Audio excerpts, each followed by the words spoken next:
Estamos de volta. O assunto de hoje é por que isso mexe com o bolso do condômino? A auditoria responde. Se você perdeu o primeiro bloco, volte e assista, que tem informações muito importantes para você se atentar na gestão do seu condomínio ou dos seus condomínios. Estamos aqui com Michele Lordelo, direto de Salvador.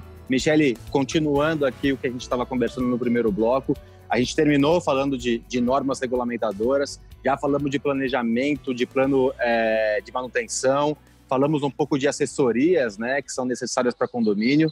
Eu queria que você desse mais alguns exemplos onde a auditoria ela entra positivamente para o condomínio. Eu queria tocar no ponto com base na parte do planejamento orçamentário, porque a contabilidade ela tem um papel fundamental em organizar essa previsão orçamentária. Quando nós trabalhamos ali uma análise da previsão orçamentária, nós vamos olhar quais são os grupos contábeis e as contas contábeis. E fica mais fácil para o auditor fazer essa identificação quando ele tem uma expertise contábil, porque em um grupo, por exemplo, de departamento de pessoal, tudo aquilo que nós falamos no primeiro bloco, se você não acompanhou, volta lá e acompanha.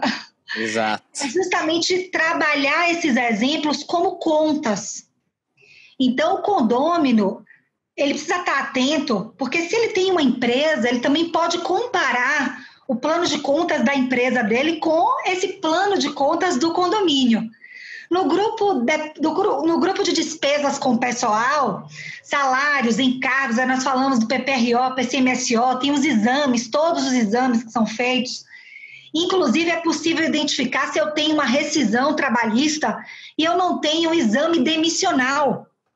Então, o que o auditor ele vai fazer? Ele vai analisar pelo grupo quais são as contas que compõem aquele grupo. Então, o morador, o condômino, ele também precisa se ater a essas nomenclaturas. Utilizar um plano de contas padrão é algo que nós, auditores, condenamos, porque cada prédio tem o seu modelo de gestão. Então, ele vai ter que ter um plano de contas específico.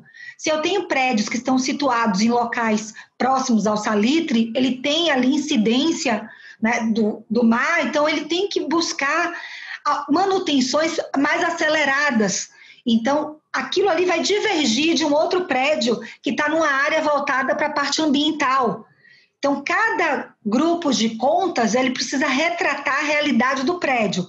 Quando nós trabalhamos com planos de contas muito sintéticos e muito simples, isso com certeza vai demandar ausências de algumas constatações. E o condômino, ele acaba sendo surpreendido muitas vezes com aquela cota extra, com aquela necessidade emergencial. Então, fazer isto sem um plano de investimentos e sem adequar uma previsão orçamentária de curto, médio e longo prazo, implica em que esse condômino, em dado momento, vai precisar arcar com uma cota extraordinária. Eu acho que a gente poderia fazer uma analogia com empresas, né? Porque quanto mais a gente tem distribuído subcontas contábeis, né, que eu chamo assim, mas você fez uma outra denominação aqui, planos de contas, são coisas sinônimos do que a gente está falando, mais fácil a gente entender a situação do condomínio, né? Mais fácil a gente entender a situação da empresa. Então, no caso da Gabor, se eu tenho curso de síndico profissional online, curso presencial, se eu conseguir dividir isso em subcontas, chegou no final do mês, eu consigo ver exatamente o que gastou, quanto entrou, o que gastou, aonde gastou, batendo o olho rapidamente. Então, isso também, eu tô fazendo essa analogia para entrar num segundo ponto, que é a questão de planejamento, né? Porque a gente só consegue fazer um planejamento tendo o histórico do que acontece. Então, como uma empresa, eu olho aqui, isso aqui foi lucrativo, isso aqui foi interessante, para o condomínio é a mesma coisa. A gente tem que identificar onde está gastando mais, onde está gastando menos, o que falta gastar. Então, também entra essa parte contábil, também entra na questão de planejamento do líder, no caso o síndico e o gestor, né? Com certeza. E eu vou aproveitar esse gancho e vou falar dos centros de custos, que geralmente não são muito comuns nos condomínios e precisam ser. Por exemplo, quando você vai fazer uma obra, aquela obra ali vai demandar um centro de custos específicos. A partir do momento que você já contratou uma pessoa para fazer o projeto da obra, esse serviço já vai entrar no centro de custos obra da fachada, por exemplo. E aí, quando você começar a comprar as tintas para a obra da fachada, isso vai ter que compor também esse centro de custos. Você começa a parte de mobilização da obra. Então, você começa a alugar equipamentos, etc. Não diferente tem que estar no centro de custos. Então, eu vejo muito que as pessoas começam a fazer os pagamentos e não há essa separação. O condômino, ele precisa identificar, inclusive, que isso está de forma separada. Aquelas capas que são muito comuns na pasta de prestação de contas. Então, tem que ter a obra da fachada e aquilo ali como um centro de custos, alinhado lá o meu plano de investimentos da obra, analisando se no final das contas eu quero dizer o seguinte, eu vou até retificar, acompanhando essa obra, porque eu tenho lá um orçamento que foi aprovado, porém, se esse orçamento ele foi feito sem um SLA, que é o Service Level Agreement, que é o acordo de nível de serviços, sem determinadas garantias, onde o prestador de serviços vai receber por medição, ele fez uma parte da obra, recebe. E não como nós encontramos, 50% de adiantamento, 60% de adiantamento, e depois aditivos de contrato. Tudo isso demonstra fragilidades, porque eu não tenho não só um plano de investimentos, eu não tenho um controle baseado em etapas da obra, e eu também não tenho ali um centro de custos que me garanta verificar realmente quanto custou aquela obra. Você citou um ponto muito importante, eu fiz até uma coluna na CBN falando sobre isso, eu tenho uma coluna e eu falo que a burocracia é essencial para a gestão, né? O que é ruim é excesso de burocracia.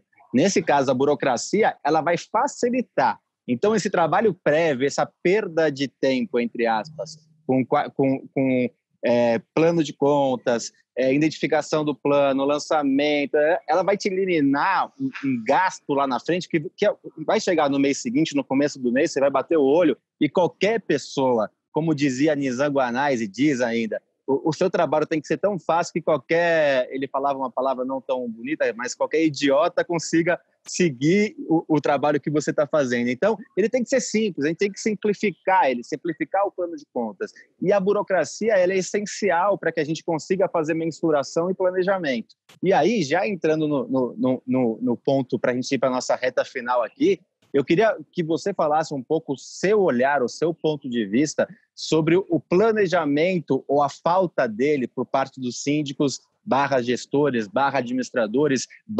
/especialistas na área condominial. É uma coisa, eu sou uma pessoa muito crítica, eu faço muitas críticas, eu não tenho muitas papas na língua nesse aspecto, mas eu queria saber o seu ponto de vista, o seu olhar sobre essa falta de planejamento que impacta diretamente com o valor do condômino, né? O gasto desnecessário do condômino, e é um trabalho que você, como auditora, tem de identificar também. Bom, eu entendo que como eu comparo muito o condomínio com a empresa, para mim não há, digamos, uma diferença.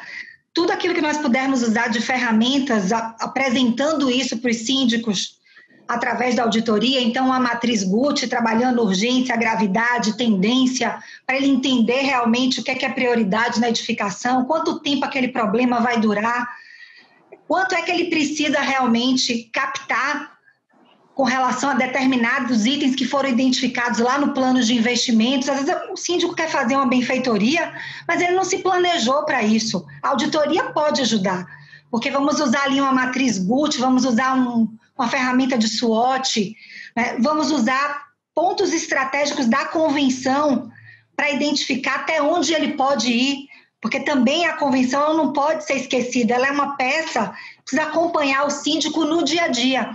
Por exemplo, com relação à limitação dos gastos, nós temos muitas não conformidades com relação a isso. Existem convenções, a maioria delas acaba já destinando um capítulo específico falando sobre a limitação dos gastos. E aí o síndico vai e gasta mais do que o que a convenção permite, sem nenhum tipo de autorização do conselho ou da assembleia.